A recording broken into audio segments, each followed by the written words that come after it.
Hello everyone, my name is Becky. Welcome to our Chinese calligraphy lesson for beginners. In this lesson, I would like to share with you three things. The first one is how do we learn Chinese calligraphy? Second is the tips to use the Chinese calligraphy tools. And third is the basic knowledge of Chinese calligraphy and characters. What makes you decide to learn Chinese calligraphy? To experience the Chinese culture, to improve your aesthetics, or to value inner peace? Alright, Chinese calligraphy can help you to get all these things. But do you know what is Chinese calligraphy? Is it about the Chinese writings? It is, and it's not.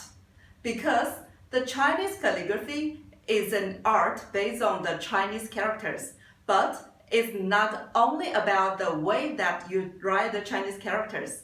It's also about the personality and the self-culture of the artist.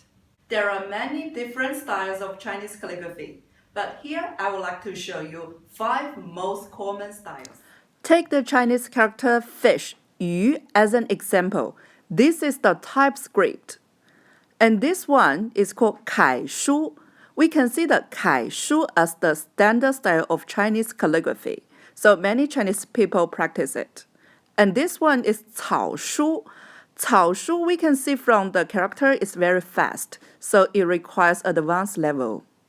And 行书 is a style of Chinese calligraphy between the 楷书 and 草书, but I think at least it requires the intermediate level of Chinese calligraphy. So we need the foundation of 楷书 to practice 行书.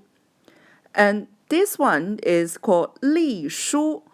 隶书, we can see from the character, it's easier than the former characters, so it's also suitable for beginners.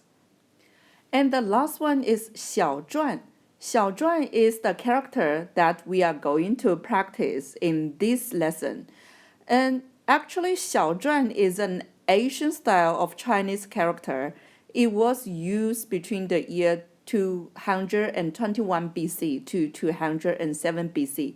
It was the official character in Qing dynasty, but since the strokes are very easy for practicing calligraphy, so we choose it as our example. Then how do we learn Chinese calligraphy?